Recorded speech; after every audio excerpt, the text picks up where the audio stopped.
तो आज optics light जो चैप्टर है क्लास 10 उसका ये पार्ट 2 है। और आज के इस सेशन में हम लोग कंप्लीटली बात करेंगे रिफ्लेक्शन की और मिरर, जिसमें हम बात करेंगे specially plane mirror and spherical mirror की और उससे रिलेटेड बनने वाले इमेजेस की और बहुत कुछ। ठीक है, तो आज ये चलिए स्टार्ट करते हैं। तो सबसे पहले हम आज स्टार्ट करेंगे रिफ्लेक्शन से, बट अगर आपने पहला पार्ट नहीं देखा तो उसको जरूर देखिए, आपको ज़्यादा अच्छे समझ में आएगा। ठीक है, तो सबसे पहली बात कि रिफ्लेक्शन क्या है। ठीक है, तो देखिए रिफ्लेक्शन का मतलब होता है बाउंसिंग बैक ऑफ लाइट। ठीक है, bouncing back of light in the same medium is called reflection. ठीक है, तो आप चाहे तो इसको नोट कर सकते हैं। तो सबसे पहली बात कि रिफ्लेक्शन क्या है, तो देखिए रिफ्लेक्शन क्या होता है मैं आपको समझा देता हूं। अगर हम एक सरफेस ले लें, जिसको अगर याद करिए तो मैंने पिछले वीडियो में बताया था कि एक ऑप्टिकल सरफेस अगर हम ले लें, ठीक है, और एक सरफेस में लूं ऑप्टिकल सरफेस, और अगर उस पर लाइट इंसिडेंट कराई जाए, ठीक है, तो इंसिडेंट करने के बाद अगर वो लाइट, मान लो कि ये एयर मीडियम है ऊपर और नीचे कोई अदर मीडियम है, ठीक है ना, कुछ भी है, लेट सपोज वाटर मीडियम है या जो भी है, ठीक है, तो अगर लाइट एक मीडियम से आने के बाद, देखिए अगर किसी ऑप्टिकल सरफेस पे टकराए, एक सरफेस पे टकराए और वापस उसी मीडियम में चली जाए, ठीक है ना, तो इस फिनोमिना को हम लाइट का रिफ्लेक्शन कहते हैं। आई होप कि आपको बात समझ में आ रही होगी। तो मैंने वही चीज लिखा कि bouncing back of light in the same medium is called reflection, यानी कि जब कोई लाइट किसी मीडियम से आते हुए किसी ऑप्टिकल सरफेस पे टकराती है और वापस उसी मीडियम में चली जाती है, तो ऐसे फिनोमिना को हम रिफ्लेक्शन ऑफ लाइट कहते हैं। देखिए एक चीज याद रखिएगा, जब भी लाइट रिफ्लेक्शन वाला फिनोमिना शो करती है तो उसमें जो लाइट आती है ऑप्टिकल सरफेस पर, उस लाइट को हम लोग बोलते हैं इंसिडेंट रे। जो लाइट वापस चली जाती है उसे हम कहते हैं रिफ्लेक्टेड रे। और जहां पे ये मिलते हैं, ठीक है ना, जहां पे इंसिडेंट रे और रिफ्लेक्टेड रे जहां पे मिलते हैं, उस पॉइंट को हम बोलते हैं पॉइंट ऑफ इंसिडेंट। और इसी पॉइंट ऑफ इंसिडेंट पे हम हमेशा एक परपेंडिकुलर अपने मन से ड्रॉ करते हैं, जिसे हम कहते हैं नॉर्मल। ठीक है, तो ये तीन बातें याद रहेंगी आपको। जिस एंगल पे, देखिए नॉर्मल से ये जितना एंगल इंसिडेंट रे बनाता है उसे एंगल आई से रिप्रेजेंट करते हैं, जितना एंगल रिफ्रैक्टेड रे नॉर्मल से बनाता है उसे हम एंगल आर कहते हैं। ठीक है, ये बात आपको याद रहेगी। देखिए जो रिफ्लेक्शन होता है वो दो तरह का होता है। ठीक है, रिफ्लेक्शन दो तरीके के होते हैं। एक होता है आपका स्पेक्चुअल रिफ्लेक्शन, स्पेक्चुअल रिफ्लेक्शन, ठीक, आप चाहे तो लिख सकते हैं। और दूसरा होता है आपका डिफ्यूज रिफ्लेक्शन। ठीक है, डिफ्यूज रिफ्लेक्शन। अब ये क्या होता है मैं एक बार बताता हूं। अगर आपको पता हो कि लाइट इंसिडेंट होने के बाद कितने एंगल पर रिफ्लेक्ट होगी, तब ऐसे रिफ्लेक्शन को हम स्पेक्चुअल रिफ्लेक्शन कहेंगे। मतलब कि जिसमें हमको एंगल ऑफ रिफ्लेक्शन पहले से पता होगा उसे हम स्पेक्चुअल रिफ्लेक्शन कहेंगे। और यदि अगर हमको नहीं पता होगा कि किस एंगल पे लाइट रिफ्लेक्ट होगी, उसे हम डिफ्यूज रिफ्लेक्शन कहेंगे। देखिए डिफ्यूज रिफ्लेक्शन हमेशा जो है एक रफ सरफेस पे होता है, रफ सरफेस पे। ठीक है, आई होप कि आपको ये बात समझ में आ रही होगी। तो अगर देखिए अगर आपको ये पता हो कि अगर इंसिडेंट एंगल आई है और पहले ही आपको मालूम चल जाए कि रिफ्लेक्टेड एंगल अगर कितना होगा, तो आप कहेंगे कि वो स्पेक्चुअल रिफ्लेक्शन है। और ये रिफ्लेक्शन यानी कि स्पेक्चुअल रिफ्लेक्शन हमेशा एक स्मूथ सरफेस यानी कि एक प्लेन सरफेस पर, मतलब जो सरफेस हो वो एक स्मूथ सरफेस हो, तो उसमें हमारा स्पेक्चुअल रिफ्लेक्शन मिलता है। लेकिन अगर हमारा सरफेस जो है थोड़ा सा रफ हो, इस टाइप से हो, तब हम ये कभी भी नहीं बता सकते कि अगर एंगल आई पे लाइट पड़ रही तो किस एंगल पे निकली। हो सकता है इस एंगल पे निकल जाए, या ऐसे हो जाए, या ऐसे हो जाए, तो हम ये कभी भी बता नहीं सकते हैं। तो ऐसे रिफ्लेक्शन को हम स्पेक्चुअल रिफ्लेक्शन कहते हैं। ठीक है, तो आई होप कि आपको ये तीन चार बातें समझ में आई होंगी। देखिए हमको डिफ्यूज रिफ्लेक्शन नहीं पढ़ना है, हमको बेसिकली पढ़ना होता है स्पेक्चुअल रिफ्लेक्शन। स्पेक्चुअल रिफ्लेक्शन मैंने अभी बताया कि जिसमें एंगल आई और एंगल आर के बारे में हमको कंप्लीट जानकारी होती है, तो हमको इसी के लिए पढ़ना है। सो आइए अब हम बात करते हैं लॉ ऑफ रिफ्लेक्शन की। ठीक है, अब ये लॉ ऑफ रिफ्लेक्शन क्या होता है, तो सबसे पहले तो ये जानिए कि लॉ ऑफ रिफ्लेक्शन का जो पहला लॉ है, लॉ ऑफ रिफ्लेक्शन, इसमें कुल दो लॉ हैं। कौन कौन से? पहला लॉ ये कहता है कि देखिए इंसिडेंट एंगल ऑफ इंसिडेंट हमेशा बराबर होगा एंगल ऑफ रिफ्लेक्शन के, ठीक है। और दूसरा लॉ ये कहता है कि देखिए इंसिडेंट एंगल, देखिए sorry incident ray, okay, incident ray and reflected ray और ये नॉर्मल, यानी कि नॉर्मल हमेशा एक ही पॉइंट पे लाई करेंगे। आई होप कि आपको ये बात समझ में आई होगी, ठीक है, जिसे हम पॉइंट ऑफ इंसिडेंट भी कहेंगे। तो ये दो लॉ होते हैं लॉ ऑफ रिफ्लेक्शन से रिलेटेड। एक चीज याद रखिएगा, एक बड़ा इंपॉर्टेंट क्वेश्चन पूछा जाता है कि सबसे अच्छा रिफ्लेक्टर कौन सा होता है, रिफ्लेक्टिंग मेटल कौन सा होता है। तो ये आप चाहें तो क्वेश्चन में आप लिख लीजिए, क्योंकि ये आई थिंक 10 से 60 साल पहले, मुझे एग्जैक्टली याद नहीं है, लेकिन पूछा हुआ क्वेश्चन था कि सबसे अच्छा रिफ्लेक्टिंग मेटल कौन सा होता है। तो याद रखिएगा आंसर कि सबसे अच्छा रिफ्लेक्टिंग मेटल जो होता है वो सिल्वर मेटल होता है, ठीक है। तो आई होप कि आपको ये बात याद रहेगी, ठीक है। चलिए अब इसके आगे हम बढ़ते हैं। आप चाहे तो सब चीज बातों को नोट कर सकते हैं, एक बार वीडियो पॉज करिए और चाहे तो नोट कर लीजिए, ठीक है।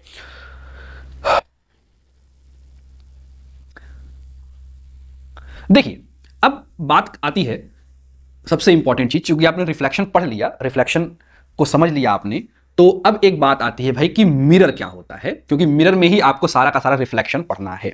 तो अब हमको डिटेल डिस्कस करना होगा मिरर के बारे में कि मिरर क्या होता है। तो सबसे पहले आप हेडिंग चाहिए तो डाल लीजिए मिरर क्या होता है। तो मिरर एक ऐसा सरफेस है जो कि लाइट को रिफ्लेक्ट करा सकता है, या मैं ऐसे कहूं तो those surface which can reflect the light known as mirror, ठीक है। मिरर नॉर्मली दो टाइप के होते हैं। अच्छा, मिरर पहली बात तो ये कि मिरर आपको आई थिंक समझ में आ गया। देखिए मिरर के कोई सरफेस अगर मिरर है, मिरर का काम क्या है, लाइट को रिफ्लेक्ट करा सकने वाला जो ऑब्जेक्ट या जो सरफेस होता है वो क्या कहलाता है, आपका मिरर। मिरर में, एक मिरर में हमेशा दो चीजें होती हैं, दो पार्ट होते हैं। पहला पार्ट होता है जिसे हम साइनी सरफेस कहते हैं, साइनी सरफेस कहते हैं, ठीक है। और दूसरा पार्ट जो होता है उसे हम पॉलिश्ड सरफेस कहते हैं, ठीक है। ये याद रखिएगा, पहला पार्ट क्या होता है आपका साइनी सरफेस और दूसरा पार्ट क्या होता है आपका पॉलिश्ड सरफेस। और नॉर्मली हम जब कोई भी मिरर बनाते हैं तो उसके साइनी पार्ट को, देखिए अगर मान लीजिए कि मेरे पास एक मिरर है ऐसे कुछ, ठीक है, लाइक दिस वन। तो इसको अगर मान लीजिए कि ये एक मिरर है या ये एक मिरर है या ये एक मिरर है, तो अगर एक मिरर है तो हमेशा हमको ये दोनों सरफेस दिखाने पड़ेंगे। तो जो साइनी सरफेस होता है, साइनी पार्ट जो होता है उसको हम एज इट इज छोड़ देते हैं, जो पॉलिश्ड सरफेस होता है उसको हम ऐसे डैशेस लाइन से रिप्रेजेंट करते हैं, देखिए लाइक दिस वन।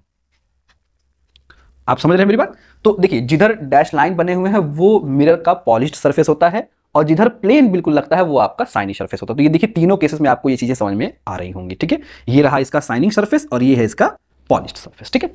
तो ये एक बात याद रखिएगा, नॉर्मली जो मिरर है, जो हम डेली लाइफ में मिरर यूज करते हैं वो कई तरीके से बनते हैं, ठीक है ना। स्टील का भी आप बना सकते हैं, आपके घर में जो चम्मच है वो भी एक मिरर होता है, घर में जो स्टील होती है वो भी एक मिरर है। लेकिन नॉर्मली हमें जो मिरर के बारे में पढ़ना है, हम जिस मिरर को नॉर्मली पढ़ते हैं, देखते हैं, सुनते हैं, वो ग्लास प्लेट का ही बनता है।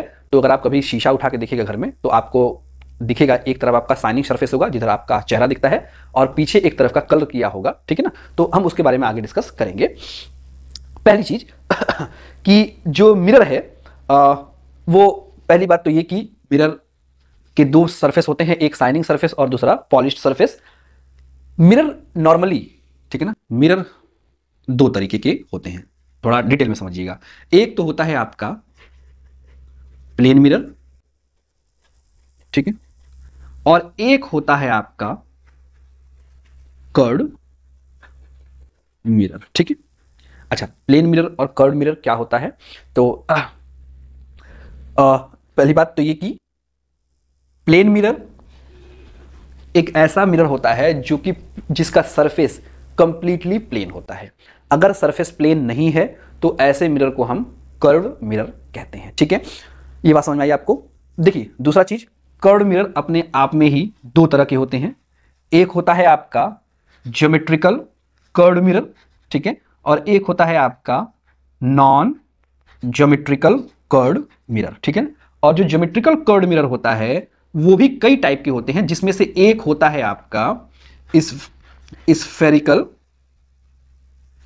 Curd mirror. ठीक है, आप चाहे तो इस ट्री को बना लें। और स्फेरिकल कर्ड मिरर अगेन दो टाइप के होते हैं। कौन कौन से? एक होता है आपका कॉनकेव मिरर और एक होता है आपका कॉन्वेक्स मिरर। तो आप चाहें तो ये पूरा का पूरा डायग्राम बना। अब हम एक एक करके सारे मिरर के बारे में पढ़ते हैं और थोड़ा डिटेल में डिस्कस करते हैं। तो सबसे पहले हम लोग प्लेन मिरर के बारे में पढ़ते हैं। ठीक है, तो इसको आप चाहें तो नोट कर लें। ठीक है, चलिए तो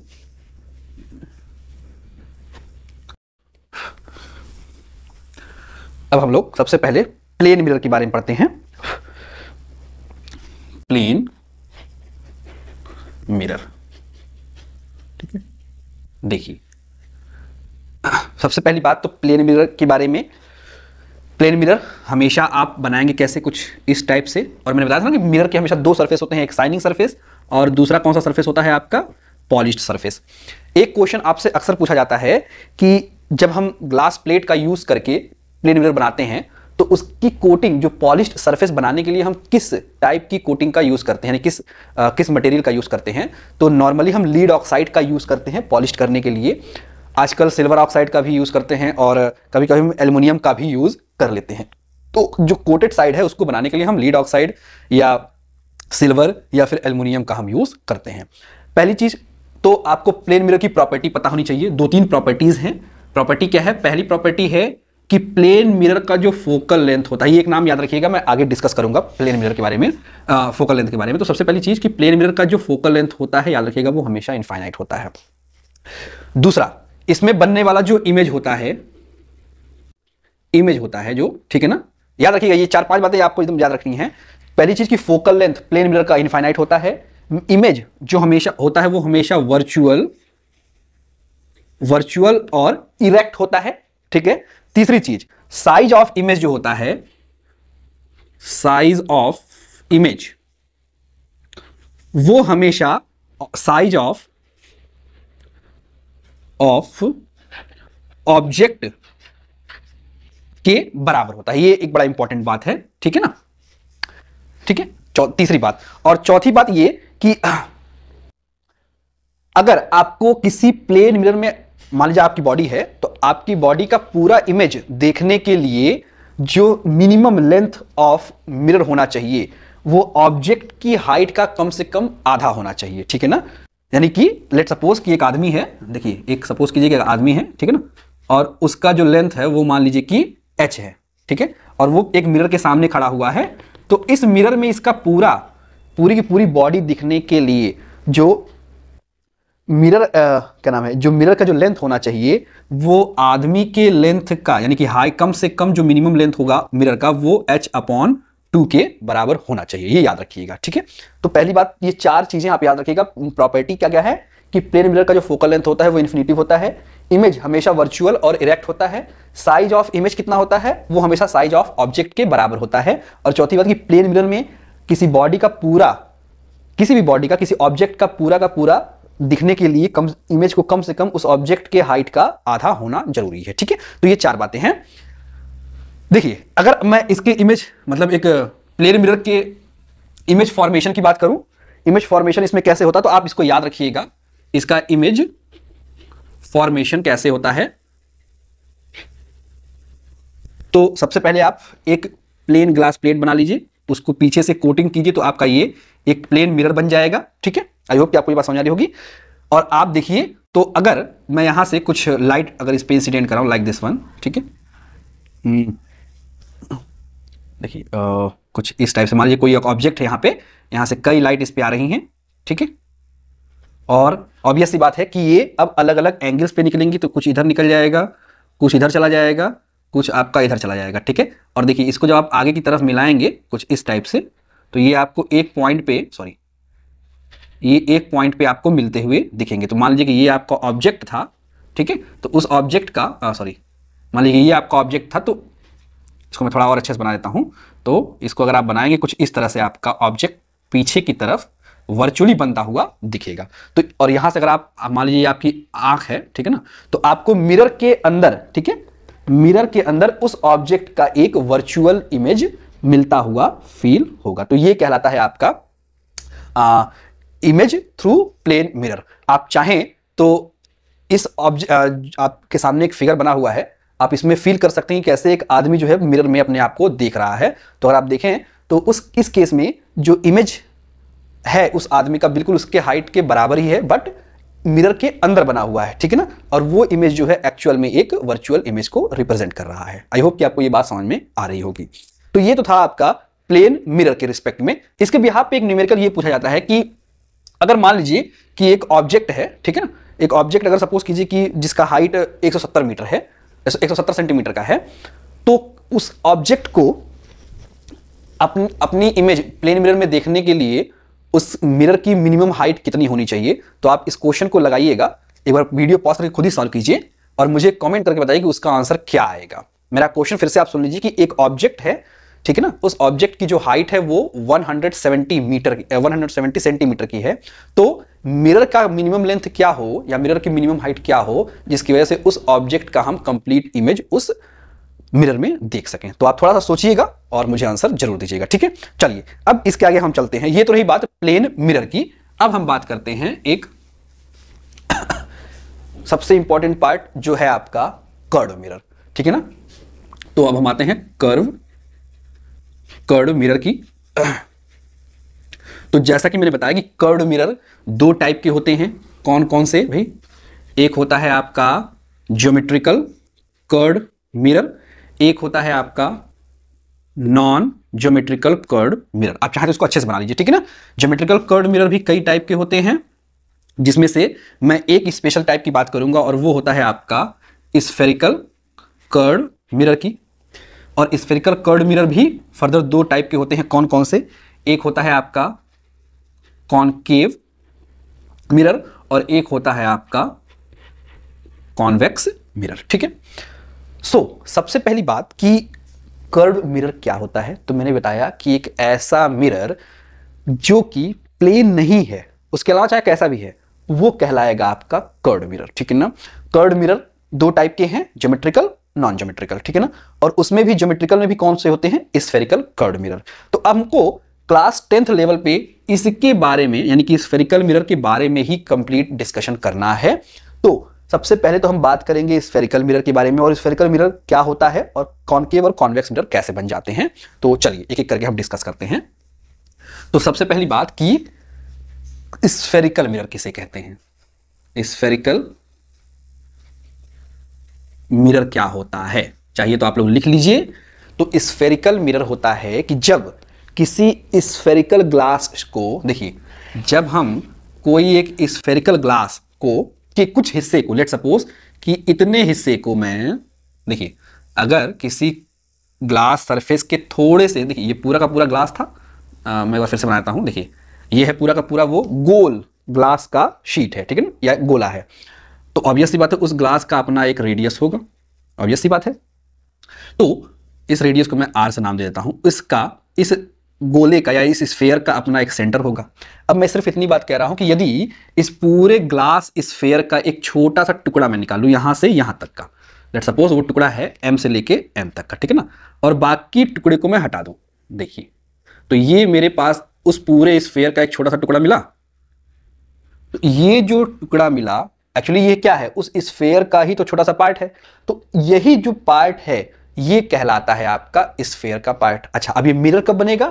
तो मिरर बनाने के लिए मैंने क्या बताया कि मिरर में दो सरफेस होती है, एक शाइनिंग सरफेस और दूसरा होता है आपका पॉलिश्ड सरफेस। तो अगर मैं ये जो ग्लास का टुकड़ा मैंने लिया है इसको एक तरफ से कलर कर दूं, कोटिंग कर दूं, तो अब जो मेरे पास स्फेयर मिलेगा वो कहलाएगा आपका स्फेरिकल मिरर। तो आप देख सकते हैं कि आपके पास जो ग्लास शीट है वो कुछ इस टाइप से है।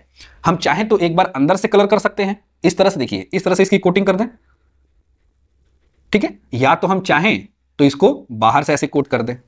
हमारे पास दोनों ऑप्शन है।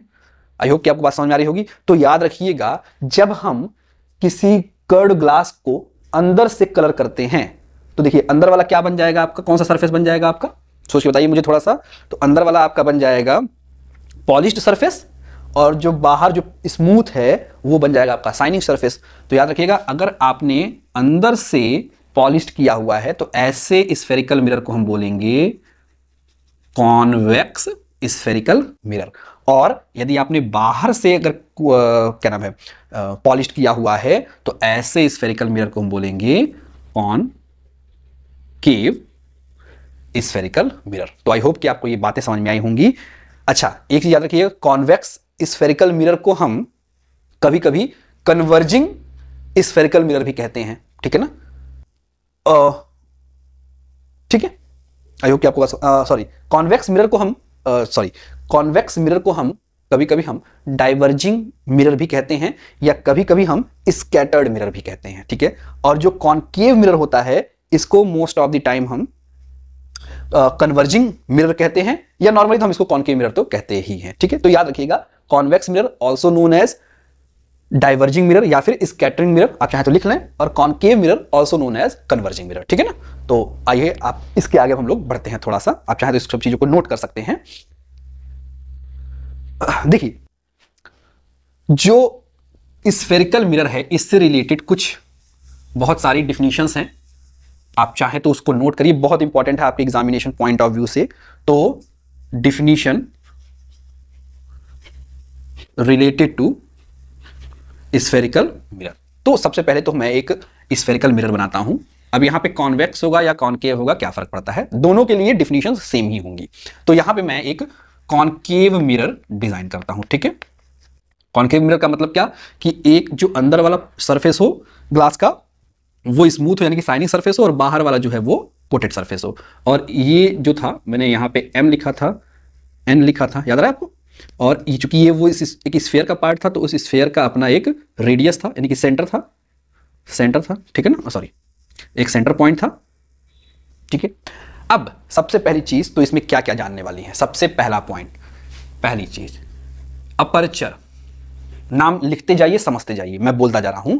अपर्चर, अपर्चर क्या होता है, याद रखिएगा, किसी स्फेरिकल मिरर का ये जो पूरा का पूरा डायमीटर होता है ना, यानी कि पूरा यहां से लेके यहां तक वो पूरा का पूरा हिस्सा जिसपे लाइट पड़ने के बाद रिफ्लेक्ट या रिफ्रैक्ट हो सकती है, उसे हम बोलते हैं मिरर का अपर्चर, ठीक है ना। अपर्चर मतलब वो पूरा का पूरा सरफेस जिसपे लाइट इंसिडेंट हो सकती है, वो कहलाएगा आपका अपर्चर, जिसे नॉर्मली हम MN से रिप्रेजेंट करते हैं, कुछ ऐसे MN से, ठीक है। पहली बात। दूसरा क्या होता है, किसी कर्व्ड मिरर का जो सबसे डीपेस्ट पॉइंट होता है ना, देखिए सबसे गहरा हिस्सा यही है, इसे कहते हैं हम पोल। नाम याद रहेगा, जिसको हम नॉर्मली P से रिप्रेजेंट करते हैं। फिर से सुनिएगा, जो स्फेरिकल मिरर है उसका सबसे जो गहरा पार्ट होता है, सबसे अंदर का पार्ट होता है, उसे हम पोल कहते हैं, ठीक है। तीसरी चीज, वो स्फेयर का जो सेंटर है, मतलब देखिए वो पूरा का पूरा एक स्फेयर से बना हुआ था ना, और स्फेयर का वो सेंटर होगा, तो इस सेंटर को हम बोलते हैं सेंटर ऑफ कर्वेचर, ठीक है।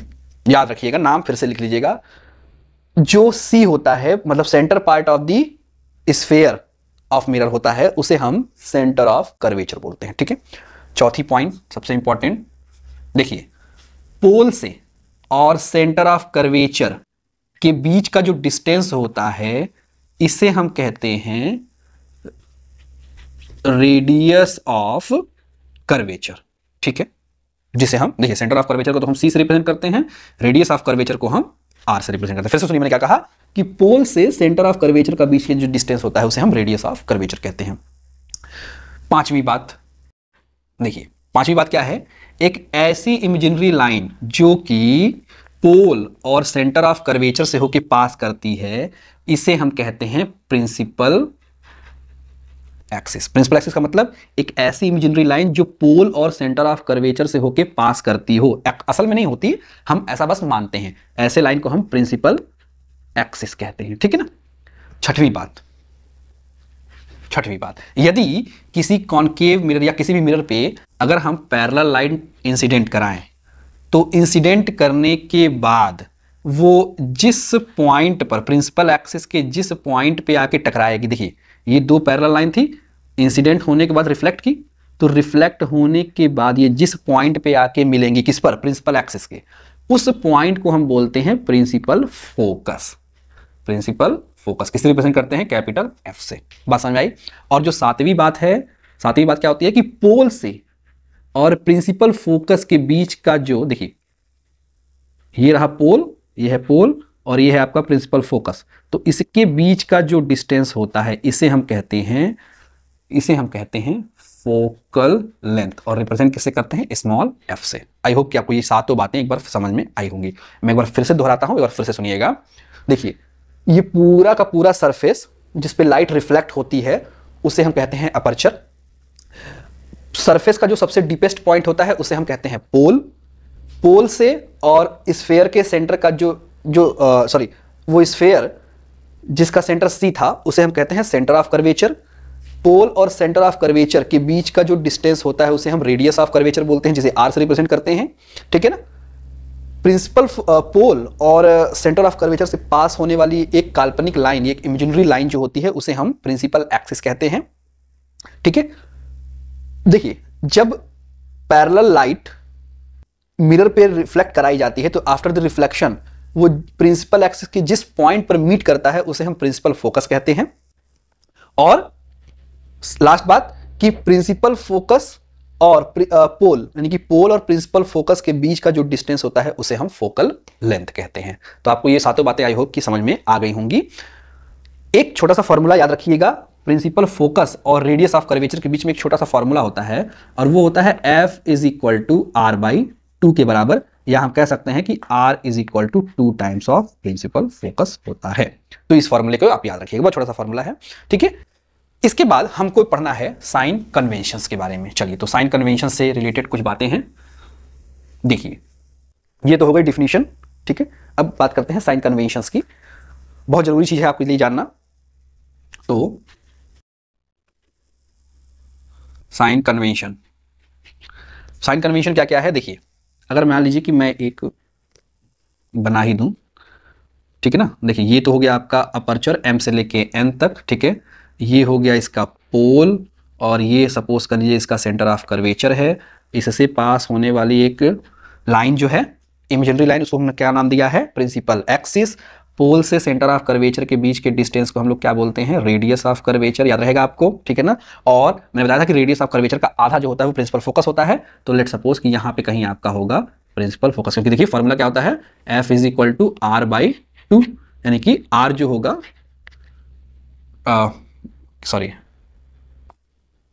R जो होगा वो 2 टाइम्स ऑफ F के बराबर होगा। तो देखिए R जो है वो फोकल लेंथ का दोगुना है, ठीक है ना। चलिए तो ये रही इतनी बातें। अब साइन कन्वेंशन की बात करते हैं।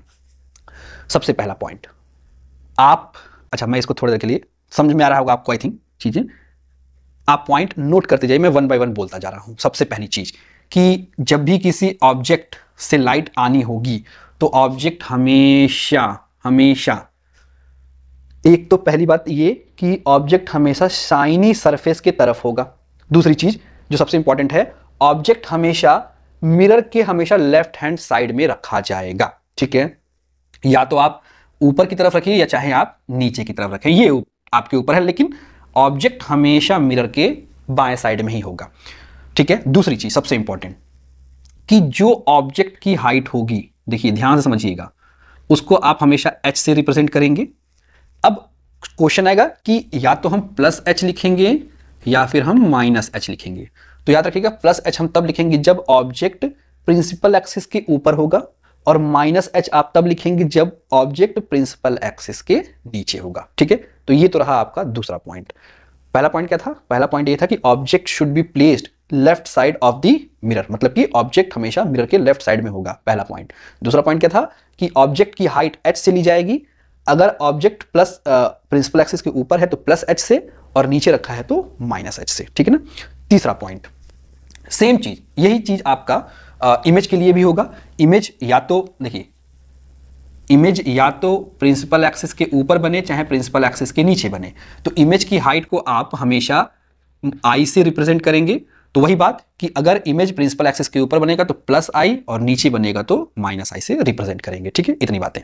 देखिए जो ऑब्जेक्ट का डिस्टेंस है, समझिएगा मेरी बात थोड़ा ध्यान से। मान लीजिए कि ये आपका, देखिए मैं आपको छोटा समझाता हूं। लेट सपोज कि ये जो डैश लाइन से बना हुआ है, डैश लाइन से, ये आपका इमेज है और ये आपका ऑब्जेक्ट है, ठीक है ना।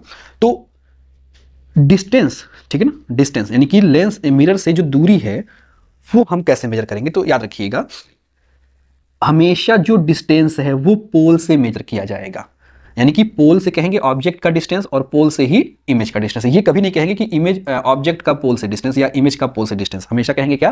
पोल से ऑब्जेक्ट का डिस्टेंस, पोल से इमेज का डिस्टेंस। तो याद रखिएगा, पोल से ऑब्जेक्ट, देखिए पोल से ऑब्जेक्ट के डिस्टेंस को हमेशा यू से रिप्रेजेंट कीजिएगा, ठीक है, और पोल से इमेज के बीच के डिस्टेंस को हमेशा v से रिप्रेजेंट कीजिएगा। ये आपको याद रहेगा। एक चीज और मैं बताता चलूं कि ये v जो है या u जो है, ये दोनों भी प्लस v और माइनस v हो सकते हैं, u भी प्लस v प्लस u और माइनस u हो सकते हैं। ये कब होगा? याद रखिएगा, देखिए अगर ऑब्जेक्ट या इमेज, बहुत छोटी सी मैं बात बता रहा हूं, ऑब्जेक्ट या फिर इमेज साइनिश सरफेस की तरफ होंगे, ठीक है ना, फिर से सुनिएगा, अगर ऑब्जेक्ट या फिर इमेज साइनिश सरफेस की ही साइड हैं तो u और v की वैल्यू हमेशा पॉजिटिव होगी, ठीक है। दूसरी चीज, अगर ऑब्जेक्ट या फिर इमेज साइनिश पॉलिश्ड सरफेस की तरफ हैं, ठीक है, तो उस केस में हमेशा जो u और v की वैल्यू होगी हमेशा माइनस होगी। बहुत छोटा सा एक कॉन्सेप्ट है, याद रखिएगा। फिर से बताऊं कि ऑब्जेक्ट या इमेज अगर साइनिश सरफेस की तरफ है तो हमेशा पॉजिटिव होंगे, और अगर कोई भी इस तरफ हो जाएंगे यानी कि पॉलिश्ड सरफेस की तरफ होंगे तो वह वैल्यू हमेशा नेगेटिव होगी, ठीक है। आई होप कि आपको ये बात समझ में आ रही होगी। चलिए, तो ये इतनी बातें आपके लिए थी, ठीक है। अच्छा, अगर आप देखिए ध्यान से, एक नोट, छोटा सा नोट और कर लीजिएगा, वो सारी वैल्यू चाहे वो f हो, r हो, v हो और u हो, अगर ये सब के सब साइनी सरफेस की तरफ है, ठीक है, यानी कि f, small f, capital R, v और u, इन सब की वैल्यू पॉजिटिव होगी तब जबकि ये लेफ्ट हैंड साइड में यानी कि साइनी सरफेस की तरफ होंगे। इतना याद रखिएगा, अगर r, f, u, v कुछ भी अगर साइनी सरफेस की तरफ हैं तो उन सब की वैल्यू पॉजिटिव होगी, अगर पॉलिश्ड सरफेस की तरफ हैं तो उन सब की वैल्यू हम हमेशा नेगेटिव एज्यूम करते हैं। तो आपको इतनी बातें याद रहेंगी और रहनी भी चाहिए, बहुत जरूरी है, ठीक है। चलिए, तो देखिए, मैंने तो आपको एक रिलेशन बताया था कि f फोकल लेंथ जो होता है वो r/2 के बराबर होता है, पहला फॉर्मूला। एक और फॉर्मूला होता है, यहां से मैं एक फॉर्मूला कह सकता हूं कि r इज इक्वल टू क्या होता है 2f, ठीक है ना। देखिए, एक फॉर्मूला होता है f, v और u के बीच में, f मतलब कैप स्मॉल f, तो वो फॉर्मूला होता है 1/f is equal to 1/u plus 1/v की, ठीक है। इसको हम मिरर फॉर्मूला भी कहते हैं। इसके अलावा एक फॉर्मूला होता है m इज इक्वल टू, जिसको मैग्निफिकेशन कहते हैं, m इज इक्वल टू क्या होता है आपका -v/u होता है, या फिर हम इसको कह सकते हैं hi/ho। hi क्या है आपका? हाइट ऑफ इमेज है, और ho क्या है? हाइट ऑफ ऑब्जेक्ट है, या फिर, ठीक है। तो ये इतने सारे फॉर्मूले तो आपके एक साथ ही निकल जाते हैं, ठीक है। आपको इसका प्रूफ नहीं जानना है, बस आपका रिलेशन आपको पता होना चाहिए, याद रखिएगा। ये इतनी चीजें हैं, ठीक है। तो चलिए अब आगे चलते हैं। इसके अलावा देखिए, अब बात आता है law of reflection through mirror. तो ये बड़ा इंपॉर्टेंट चीज है। बात करते हैं law of reflection, law of reflection, ठीक है ना, through concave and convex mirror. चलिए भाई, तो ये बड़ा इंपॉर्टेंट पार्ट है, याद रखिएगा, समझिए, सुनिए और बिल्कुल दिलो दिमाग में बिठा लीजिए। मैं एक बार इसको मिटा देता हूं ताकि आपको पूरा जगह मिले वैसे, ठीक है। चलिए, 4 लॉ हैं, मैं बीच में एक लाइन खींच देता हूं, इधर लिख देता हूं कॉनकेव मिरर, और इधर हो जाएगा आपका कॉन्वेक्स मिरर, ठीक है। पहला लॉ, इमेज फॉर्मेशन के लिए जो लॉज होते हैं उनके लिए पहला लॉ, अगर यहां पे मैं एक छोटा सा कॉनकेव मिरर बना दूं, ठीक है, तो याद रखिएगा पहला लॉ ये कहता है कि यदि लाइट, कोई लाइट आ रही है जो कि प्रिंसिपल एक्सिस के पैरेलल है, लॉ नंबर 1 यही है, तो वो रिफ्लेक्ट होने के बाद हमेशा प्रिंसिपल फोकस से होके पास करेगी, ठीक है। दूसरा लॉ क्या कहता है? दूसरा लॉ ये कहता है कि यदि लाइट सीधे सीधे प्रिंसिपल फोकस से होके आ रही है, देखिए ये प्रिंसिपल फोकस था, लाइट इसी पर से होके आ रही है, तो रिफ्लेक्शन के बाद, देखिए टकराया, रिफ्लेक्ट होने के बाद वो प्रिंसिपल एक्सिस के, देखिए ये है प्रिंसिपल एक्सिस के पैरेलल हो जाएगी। तीसरा लॉ क्या कहता है? तीसरा लॉ ये कहता है कि यदि लाइट, मान लीजिए ये सेंटर ऑफ कर्वेचर है आपका, तो यदि लाइट सेंटर ऑफ कर्वेचर से होके आ रही है, ठीक है, तो वापस उसी पे लौट जाएगी, ठीक है ना। और चौथा पॉइंट क्या कहता है, चौथा पॉइंट ये कहता है कि यदि, देखिए ये है आपका पोल, तो यदि लाइट सीधे पोल पे आ रही है, जिस भी एंगल से आ रही है, लेट सपोज एंगल आई, तो उतने ही एंगल से वो रिफ्लेक्ट भी हो जाएगी। ये एंगल आर है, तो इस केस में एंगल आई बराबर एंगल आर होगा, ठीक है। ये चौथा लॉ था। ये तो थे कॉनकेव मिरर के लिए 4 लॉ। ऐसे ही कॉन्वेक्स मिरर के लिए भी होते हैं। तो देखिए कॉन्वेक्स मिरर के लिए क्या होता है, देखिए पहले तो कॉन्वेक्स मिरर कैसे बनेगा, कुछ इस टाइप से बनेगा। तो पहला लॉ ये कहता है, देखिए पहला लॉ क्या कहता है, ये रहा आपका कॉन्वेक्स मिरर और ये रहा प्रिंसिपल एक्सिस, ठीक है। पहला लॉ कहता है कि यदि लाइट प्रिंसिपल एक्सिस के पैरेलल आ रही है तो वो वापस चली जाएगी, ठीक है ना। और अगर इसको पीछे से मिलाएंगे तो मिलते हुए हमको कहाँ पे प्रतीत होगी, यहाँ पे कहाँ पे फील होगी, प्रिंसिपल फोकस पे, ठीक है ना। रियल लाइट तो इधर चली जाएगी, लेकिन जो अपेयर्ड होगी वो कुछ इधर आएगा, ठीक है ना। दूसरा लॉ क्या कहता है, दूसरा लॉ ये कहता है कि यदि एक कॉन्वेक्स लेंस है, कॉन्वेक्स मिरर है, ठीक है ना, और लाइट एक ऐसे एंगल में पड़ रही है कि इसको आगे बढ़ाने पे अगर ये प्रिंसिपल फोकस पे मिलते हुए दिखे, तो एक्चुअल में लाइट जो है वापस चली जाती है, और जो जाती हुई लाइट है यानी कि रिफ्लेक्टेड रे जो है वो प्रिंसिपल एक्सिस के पैरेलल होती है। तीसरा लॉ क्या है, अगर एक कॉन्वेक्स लेंस है, कॉन्वेक्स मिरर है, ठीक है, तो और ये मान लीजिए कि उसका सेंटर ऑफ कर्वेचर है, ठीक है, मान लीजिए कि देखिए ये मान लीजिए कि उसका सेंटर ऑफ कर्वेचर है, ठीक है ना। तो लाइट जिस एंगल पे आती है, देखिए सेम ऐसे ही, तो जिस एंगल पे आएगी, लेट सपोज इधर आपका सेंटर ऑफ कर्वेचर, तो ऐसे कुछ ये जिस एंगल पे आई उसी एंगल पे रिफ्लेक्ट कर जाएगी, ठीक है ना। और चौथा लॉ क्या है, यदि ये कॉन्वेक्स मिरर है तो ये रहा उसका पोल, तो लाइट देखिए ये रहा इसका पोल, तो लाइट जितने एंगल पे आ रही है उतने ही एंगल पे यहाँ से निकल भी जाएगी। आई होप कि आपको बात समझ में आ रहा होगा। इस केस में I is equal to R होगा। तो ये कुल 8 रूल हैं, याद रखिएगा, बहुत ज़रूरी है, ठीक है। चलिए तो आप इसको एक बार बना लीजिए, थोड़ा वीडियो पॉज करके हम आगे बढ़ते हैं। अब जो इसका लास्ट टॉपिक बचता है वो है image formation through concave and convex mirror. तो देखिए आपके सामने कुल 6, सबसे पहले तो हम बात करेंगे कि कॉन्वेक्स मिरर, कॉनकेव मिरर के थ्रू इमेज फॉर्मेशन के बारे में। तो अगर आप देखिए तो आपके सामने कुल 6 फिगर हैं, ठीक है ना। आप चाहें तो इसको अच्छे से प्रैक्टिस करिए, और क्योंकि देखिए आपके एग्जाम पॉइंट ऑफ व्यू से ये आना है और बहुत इंपॉर्टेंट है आना। तो आपके सामने देखिए कॉनकेव मिरर से रिलेटेड कुल 6 फिगर हैं, आप इसको अच्छे से याद करिए, फिगर अच्छे से दिमाग में बैठाइए। और उसके अलावा देखिए 2 फिगर आपके कॉन्वेक्स मिरर से रिलेटेड हैं इमेज फॉर्मेशन के लिए, तो आप इसको भी अच्छे से याद करिए, ठीक है। सो ये रहा आपका इमेज फॉर्मेशन से रिलेटेड पार्ट। आपको जो सबसे इंपॉर्टेंट है वो है कि जो आपके 5-6 रूल हैं, ठीक है ना, 5-6 जो इमेज फॉर्मेशन है कॉन्वेक्स मिरर के, कॉनकेव मिरर के थ्रू, आपको अच्छे से इसका ज्योमेट्रिकल शेप पता होना चाहिए, क्योंकि एग्जाम में आपको टाइम नहीं मिलेगा सोचने का। तो आप अच्छे से इनको याद कर लीजिए, फिगर की आज 8-10 बार प्रैक्टिस कर लीजिए। तो ये आपका अब रिफ्लेक्शन वाला पार्ट जो है पूरी तरह से एंड होता है। नेक्स्ट चैप्टर में हम लोग रिफ्लेक्शन से, सॉरी नेक्स्ट सेशन में, नेक्स्ट पार्ट में हम लोग रिफ्लेक्शन से रिलेटेड, कॉनकेव मिरर से रिलेटेड, कॉन्वेक्स मिरर से रिलेटेड जो न्यूमेरिकल्स होते हैं उनके बारे में हम कंप्लीट डिस्कशन करेंगे। तो